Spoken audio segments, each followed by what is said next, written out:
안녕하세요. 제도권 주식 분석입니다. 자, 지금도 여러 번 오프닝을 하고 있습니다. 지금 1년이 다 돼가는데도 아직 방송이 어색해서 참 힘드네요. 이거는 제가 오프닝을 한 흔적인데요. 제가 책상에 앉아서 자료를 준비하면서 혼자 녹음을 하고, 여러분들은 제가 준비한 자료를 이렇게 보시고, 또 투자 판단을 하시고, 이 관계가 참 신기한 것 같아서 그림을 그리다가 말았는데요.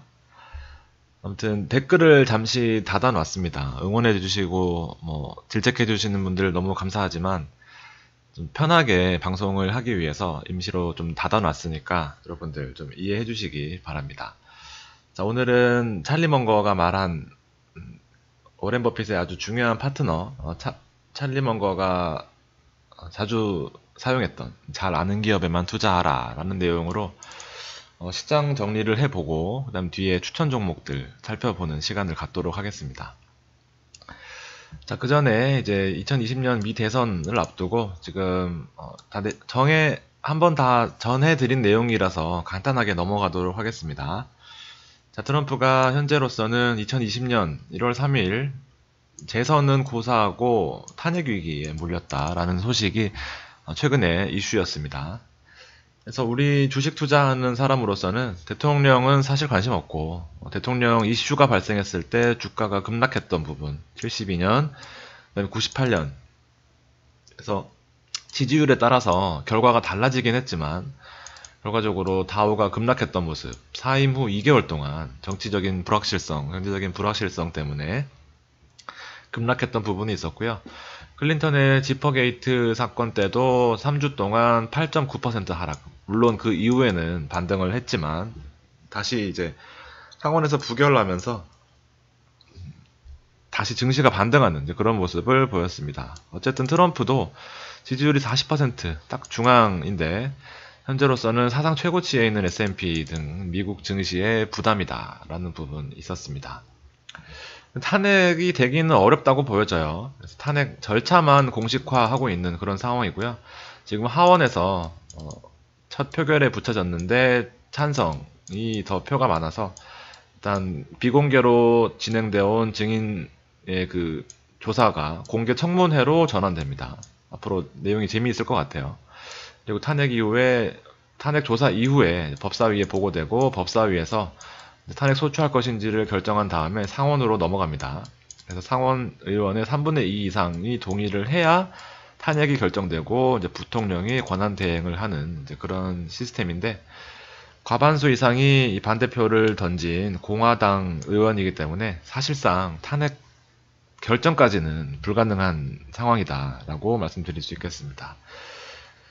결과적으로 이제 미국 증시는 앞서 보셨던 대통령 이슈와는 상관없이 이튿날 어저께죠. 금요일날 신고가로 마무리했습니다.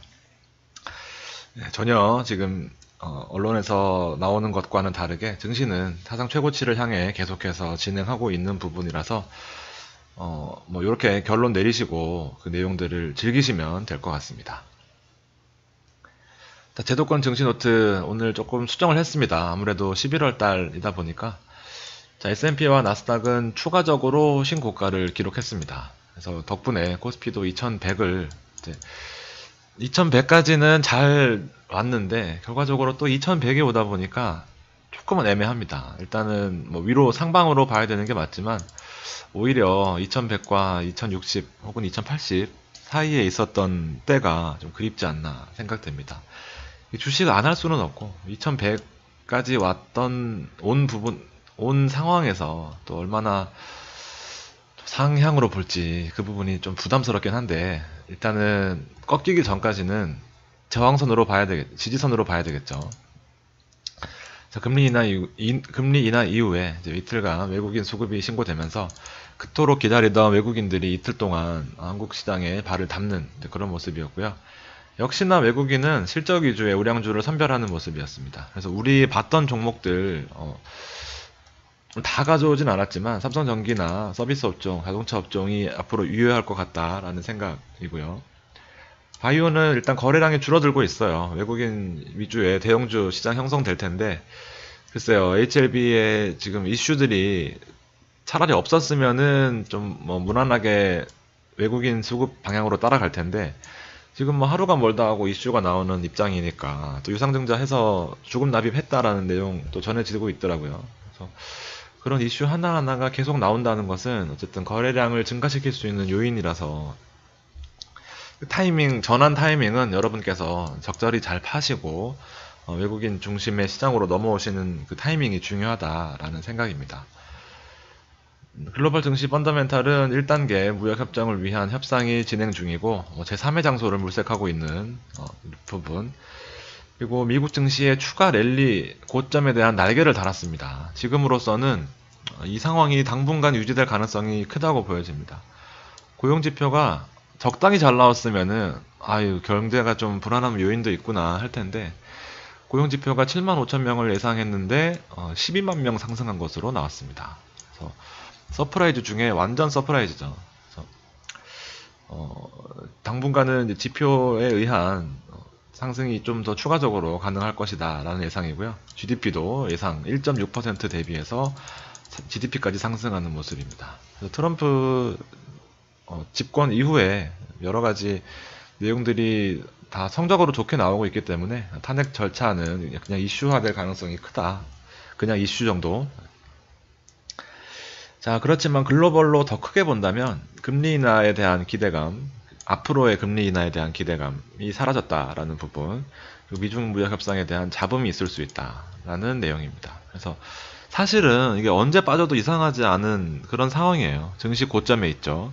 FOMC 금리 인하는 더 이상 하기 힘든 상황이 돼버렸죠. 그리고 미국 무역 협상도 약간의 또 신경전이 있는 그런 상황이기 때문에 앞으로 기댈 언덕은 사실상 없어요.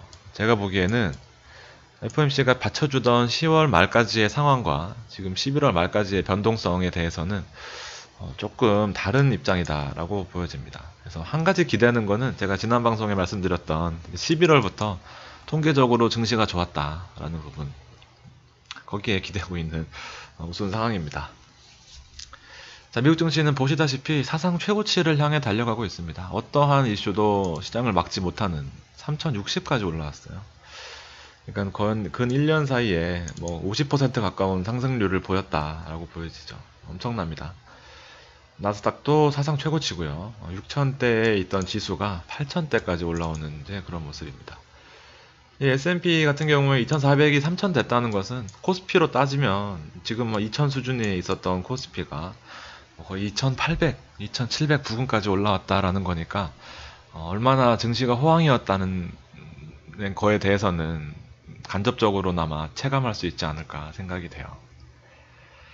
자, 유럽 증시도 마찬가지고요. 지금 뭐 글로벌리 우리나라는 사실 부러운 입장이죠. 이렇게 우상향하는 와중에 어떻든 박스권 안에서 계속 갇혀 있는 상황이다 보니까, 게다가 2100을 또 추가로 넘기에는 사실 좀 불안한 요소들이 많이 있죠. 우리나라 같은 경우에는 달러가 하락하는 추세이기 때문에 코스피나 여러 부분에 있어서 좀 더 추가적인 상승을 기대할 만한데, 이 저항선이 좀 버거워 보이는 건 사실입니다. 그래서 진짜 딱 2100에 거짓말처럼 머물고 있는 모습입니다. 그래서 조금 심장이 약하시거나 불안하다 하시는 분들은 정말 포지션 정리를 잘 하신 다음에 많이 오르지 못했던 종목 위주로 재편하는 그런 방법도 가지고 가시는 게 좋을 것 같아요. 2100에 멈춰있는 그런 상황이고, 코스닥은 다행히도 121선을 상향하는 그런 모습인데 바이오가 견인하고 있는 부분들이 꽤 큽니다. 그 내용들을 잘 감안하시고 2019년 11월은 어쨌든 외국인이 들어오기에 너무 좋은 장이에요. 외국인이 한 달 동안의 수급에 제외돼 있던 상황에서 굳이 지금 거의 상승세에 있는 코스닥에 들어올 것이냐, 금액을 크게 들고 올 것인데 코스닥에 상대적으로 좀 불안한 요인이 있죠. 달러 1165원대까지 떨어졌습니다. 그래서 1200원대, 1230원, 1220원대, 그리고 1200원대 못 들어오던 외국인 수급이 드디어 1160원대에 들어서 이틀 연속으로 들어온 그런 모습이고요. 중국도 1% 상승하면서 일단 시장 자체는 전반적으로 양호했다라고 보여집니다. 근데 우리나라는 조금 불안한 모습이 있어요. 자, 수급을 가져온 거를 보면 역시나 대형주 위주입니다. 외국인 수급 위주로 돌아갈 거예요.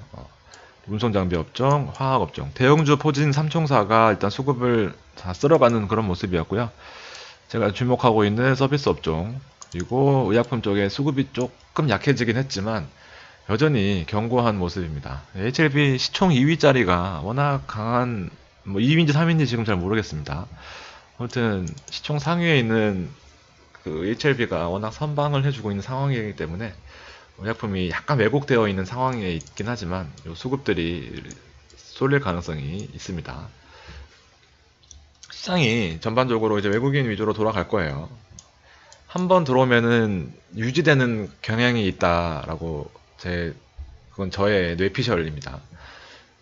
통계적으로 뭐 그렇게 근거가 있는 건 아니지만 제 경험상 매일매일 수급을 보는 입장에서는 이틀 연속이거든요. 어쨌든 외국인 수급이 한번 들어오면 지속되는 경향이 있었고 그때 전기전자 업종 이후에 서비스 업종으로 많이 들어오더라 라는 부분입니다.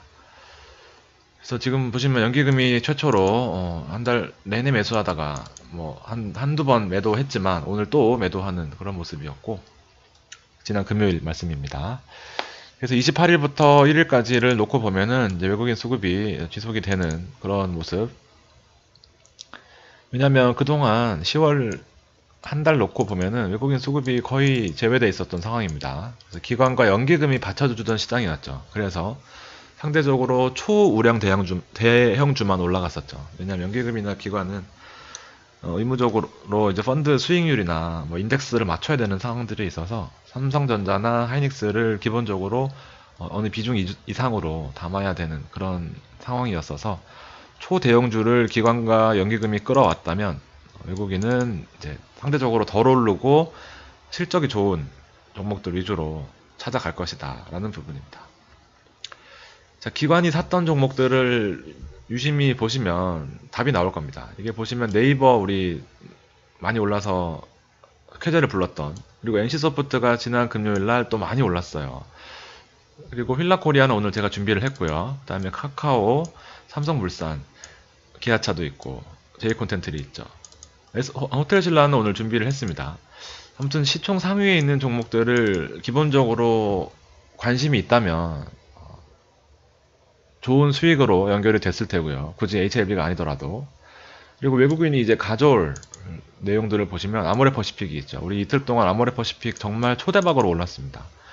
삼성전자를 가져오긴 했지만 기본적으로 하이닉스를 제외한다면 카카오와 셀트리온 21만원 보고 있는, 그 다음에 현대차 자동차 업종 가지고 왔죠. SDI 있고 밑에는 엔지니어링이 있네요. 그러니까 기본적으로 안전하게 투자하려면 외국인과 기관처럼 그렇게 하셔야 됩니다. 오늘 개인권 안 가지고 왔지만 아무튼 조금 다른 내용이 있을 거예요. 자, 오늘은 아모레퍼시픽이라고 했네요. 또 제가 아모레퍼시픽 오늘은 이제 종목을 여러 개 가져온 게 아니라 이제 자주 말씀드렸기 때문에 또 옳은 거 물론 많았지만 또 자랑하는 것 같아서 따로 가져오진 않았고요. 오늘 아모레퍼시픽을 제도권으로 검색하시면 이게 제가 그 전에 재밌는 거 하나 말씀드리면 이 광고라고 뜬 거는 이게 만약에 이 검색을 했을 때 제도권이라고 치면 제 거잖아요. 이 만물상자라는 분이 제 거에다 입찰한 겁니다. 입찰. 그래서 광고비가 조금 들어오는 것 같아요. 자세히 모르겠지만 아주 작은 금액이겠죠. 이분이 저의 이거에 광고를 붙여놨구나 생각하시면 될 것 같습니다. 몰라요. 아모레퍼시픽이라는 거기다 했을 수도 있는데 보통 보면은 제도권으로 많이 하시더라고요. 네, 여담이었고요. 자, 이건 1개월 전에 제가 키다리 스튜디오랑 알테오젠 해서 아모레퍼시픽 한 다음에 이제 추천을 드렸던 것 같습니다. 1개월 전에 1400분밖에 안 보셨어요. 그래서 먼저 키다리 스튜디오 보면 이제 1개월 전이면은 이제 10월 달이네요. 키다리 스튜디오 여기 이쯤이었겠네요. 그러면은 빠졌다가 올라갔다가 빠졌다가 올라갔다가 결과적으로 약간은 상승했지만 키다리 스튜디오는 이런 상황이었고요. 알테오전은 35,000원대 우리 많이 사셨어요. 이거는 계속해서 전에 말씀드리다가 현재로서는 44,500원 지난 11월 1일까지 또 3%가 오르면서 일단 저는 개인적으로는 고점 부근에 왔다고 생각을 합니다. 아무튼 좋은 제목까지 써서 드린 것 중에는 좋은 흐름이었고요. 자, 아모레퍼시픽이 진짜 대박이었던 것 같아요. 이게 14만원은 아니었는데, 하여튼 요 원저리였습니다. 올랐을, 13만원 되겠네요. 여기 보시면은, 14만원. 어쨌든 14만원, 뭐 그 전에도 말씀드렸던 것 같긴 한데, 이 대형 실적주, 그리고 빠져봤자 10% 이내에 있는, 그리고 이건 2차 저지선이고, 지지선이고, 1차는 이 파란색 구름대 안에서 계속해서 지지받는 모습이었잖아요. 밀리지 않고. 그래서 여기 1차 지지선 해서 결과적으로 실적이 폭발하면서 저도 깜짝 놀랐어요. 이게 15% 올랐으면 보통은 이제 어느 정도 조정세가 나와줘야 되는데, 이게 실적이 뒷받침되고 내용을 공부해 보다 보니까 진짜 좋은 회사였구나. 저는 이제 1개월이 아니라 옛날에도 아모레퍼시픽을 많이 말씀을 드렸었거든요. 내용을 보시면 기관 수급이 장난이 아니에요. 개인들은 지금 이 많은 자금들을 다 어디에 가 있는지 아시겠죠? 외국인도 최근에 수급이 들어오면서 실적이 뒷받침되는 회사들이 확 뛰어오르는 이제 그런 모습이었고, 뭐 20만 원이 거의 목표가에는 다 왔어요. 그래서 지금으로 또 보시는 거기보다 지금으로 투입을 뭐라 그래요? 신규 진입을 말씀드리는 건 아니고요. 근데 이렇게 종목을 보시는 게 좀 도움이 된다라는 부분입니다. 지금 들어오시면은 또 하루하루 불안에 떨면서 잘 수밖에 없습니다. 대차 잔고가 많이 늘었기 때문이고요.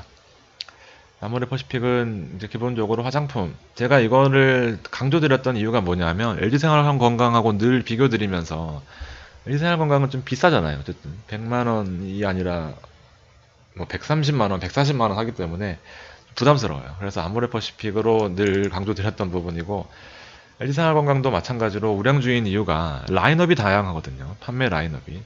근데 아모레퍼시픽도 화장품으로 기존에 뭐 그런 라인업을 집중했었다면 지금은 화장품, 그리고 생활용품, 게다가 식품까지 여러 판매 사업을 영위하면서 기본적으로 이런 많은 포트폴리오를 구성하고 있고, 디지털 마케팅 활동으로 인해서 젊은 고객층을 확대하고 있다라는 부분입니다. 유통 채널 다변화에도 집중하고 있고, 뒤처지는 옛날에 그런 영광으로 인해서 하나만 고집하면서 뒤처지는 회사의 역할이 아니고 다변화를 하고 있었다라는 내용입니다. 실적도 한국만 비중이 높은 게 아니라 아시아, 중국 포함해서 유럽, 북미 여러 군데에서 좋은 흐름을 보여주고 있고요. 실적 추이도 보시면은 제가 좋아하는 종목들은 다 비슷하죠. 한번 폭발했다가 기저효과, 낮아졌다가 또다시 상승하는 그런 모습입니다. 그렇기 때문에 이런 실적 보는 것도 무조건 최고점에 있는 실적을 보시는 게 아니라 고점 부근에서 한번 조정받고 앞으로가 좋아질 회사를 찾는 기본적인 그 흐름은 아마 이제 여러분들도 잘 아실 것 같고, 어쨌든 마케팅비가 많이 들어가는 업종의 특성상 영업이익이 높지는 않아요. 영업이익이 높지는 않지만 그래도 화장품이나 뭐 그런 생활용품의 특성상 한번 쓰면은 또 꾸준히 쓰는 부분이 있어서 매출이 안정적이다라는 부분은 분명히 긍정적인 것 같습니다. 그래서 목표 주가는 이건 어제 자료거든요. 22만원 목표 주가로 했더라고요. 저도 사실 개인적으로 목표 주가는 없었는데 뭐 사실 20만원 다운 상황에서 22만원 찍는 건 어렵지 않겠지만 우리는 싸게 들어간 입장에서 지금은 거의 고점이고 이런 식으로 종목을 봤다라는 부분을 말씀을 드리고 싶은 겁니다. 설화수가 단가가 제일 비싸고 제일 고급 라인이잖아요. 그래서 설화수뿐만 아니라 우리한테 익숙한 이런 다양한 라인업을 가지고 리리코스, 어제는 어머님이 많이 쓰시던 화장품인 것 같은데 아리따움도 있고요. 북미에서 성장하고 한국에서 성장하고 그 시장이 크다는 중국에서도 성장하고 있는 부분이 앞으로의 기대감을 키워주고 있었던 상황입니다. 영업이익도 증가하고 결과적으로 우리 10월 31일 날 19만 2천원 이후에 뭐 더 상승하는 그런 모습을 보여주고 있는 겁니다. 실적이 2분기 때 떨어졌는데 보시면은 3분기 때 올라갈 거라는 부분에 있어서는 좀 공부가 되셨으면 좋겠습니다. 그 다음은 휠라 코리아예요. 휠라 코리아 같은 경우에는 제가 방송을 언제 했냐면 2018년 11월 22일 날 했거든요. 여기서 했다가 한참 추천한 다음에 많이 떨어졌어요. 그래서 그때도 논리가 뭐였냐면 200의 선을 지켜보자 하면서 이때가 얼마였냐면은 거의 4만원, 4만원, 5만원, 4만원에서 4만 5천원 혹은 5만원 그 사이였습니다. 이때 한창 방송을 많이 했었을 때였고요. 그래서 10개월 전이면 언젠가요? 지금부터 10개월 전이면 한 2월? 아니네요. 1월, 2월 요때입니다. 맞네요. 5만원에서 4만원 근처 요때였고 이때 제가 정말 겁도 없이 사실 이때는 방송을 보시는 분이 거의 뭐 구독자 수가 100명, 200명? 하여튼 얼마 안 됐을 거예요. 목표가 76,000원이라고 감히 제시를 했었습니다. 여기 보시면. 그래서 2월 5만원대 이후로 76,000원 근처에서 팔고 나왔죠. 우리 잘 팔았어요. 근데 또 올라가서 이제 그때부터는 남의 영역이 돼버렸고 한동안 안 봤던 종목이었는데 외국인 수급 기관 수급이 힐라코리아에 최근에 들어와서 봤더니 또 이렇게 주가가 바닥을 찍고 있는 그런 모습이더라고요. 마찬가지로 내용이 매우 좋습니다. 거래량도 터졌어요. 이게 우리 공부하던 거 있었죠. 주가는 바닥인데 거래량이 상승하는 거. 그건 상승 초입 단계다라는 부분. 그래서 실적 자체가 지금 보시면은 2017년 12월. 예전에는 휠라코리아가 저도 한 20년 전에 쓰던 이제 휠라 책가방을 메고 다니면 휠라 책가방 메고 다니면은 이 책가방에 고리 있잖아요. 뭐라 그래야 돼? 지퍼의 고리. 이 고리가 1,000원, 2,000원에 팔렸었거든요. 작물 상인한테. 그러면 이거 누가 떼가고 없어가지고 이게 아시죠? 이 지퍼 모양 이거 가방의 문.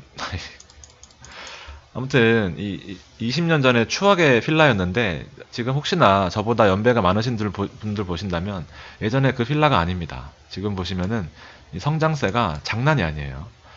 그리고 가장 중요한 게 뭐냐면 기간의 수급은 둘째치고 이게 사실 이게 신호긴 하거든요. 근데 개인들이 이걸 못 기다려요. 아무리 해도 안 올라가는구나 하면서 이렇게 되는 경우가 있지만 진짜 고수들은 기다리죠. 10억 있으면은 1억만 넣어놓고 기다리고 1억 있으면은 500만원, 1000만원만 넣어놓고 기다리는 겁니다. 그래서 포트 깔아놓고 한두 개씩 치고 올라오는 거 팔고 현금 보유하고 이런 식으로 하셔야지 계속 조급하면 하나 빠지면은 이거 팔고 몰빵한 다음에 조금 올라가려고 하는 거 사고 또 고점에서 잡고 팔고 이거는 안 됩니다. 그래서 기간 수급 그리고 거래량 터지는 거 제가 말씀드리려고 했던 게 아무튼 예전에 필라가 아니라는 부분 이건 조금 이따 말씀드리고 자 필라는 기본적으로 이렇게 사업부가 나뉘어져 있는데요.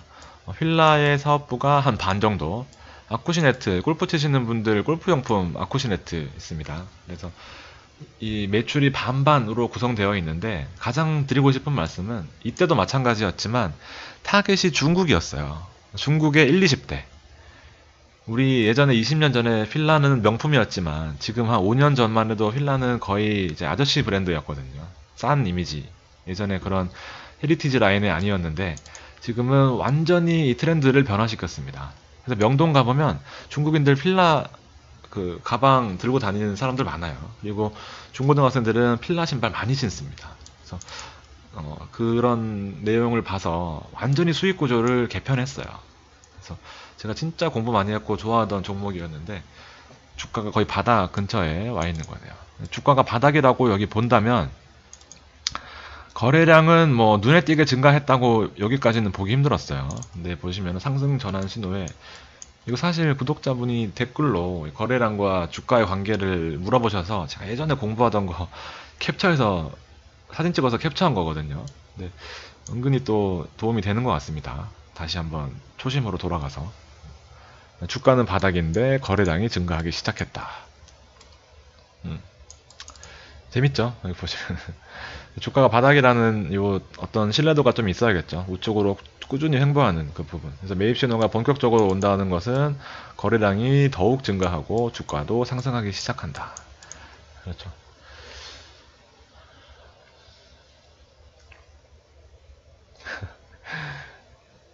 매도 지속 신호 이런 거 조심하셔야 되죠. 우리 거래량을 안 보죠. 보통 주가만 보지. 거래량 감소 그쵸. 거래량이 더욱 감소하고 주가 하락 시작. 싼 줄 알고 그냥 주가 빠지니까 주가만 보고 막 사시잖아요. 근데 보면 이제 지속 신호입니다. 그 다음 단계는.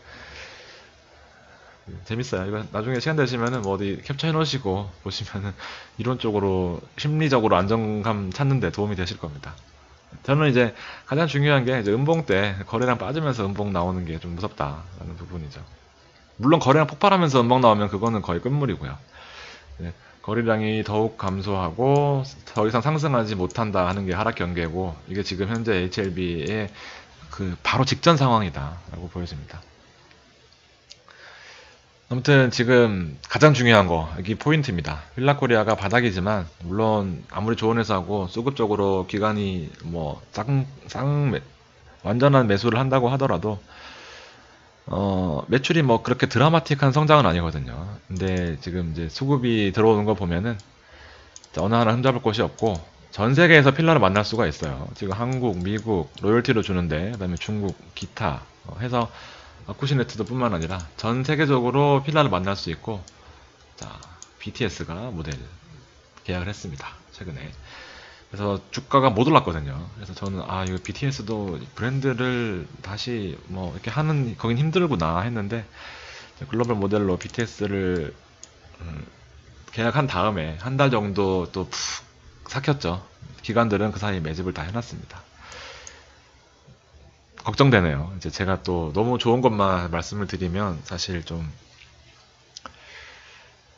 사실 분이 많으실 것 같은데, 판단은 여러분이 하시는 거고 또 절대로 저한테 원망하지 마세요. 내용이 일단 주식을 아끼는 마음이 들면 좀 빠져도 안정감이 있고 공부를 많이 한 만큼 또 주가에 대한 기대가 커지지 않을까 생각이 됩니다. 자, 오늘 준비한 방송은 여기까지입니다. 긴 시간 들어주셔서 감사드립니다.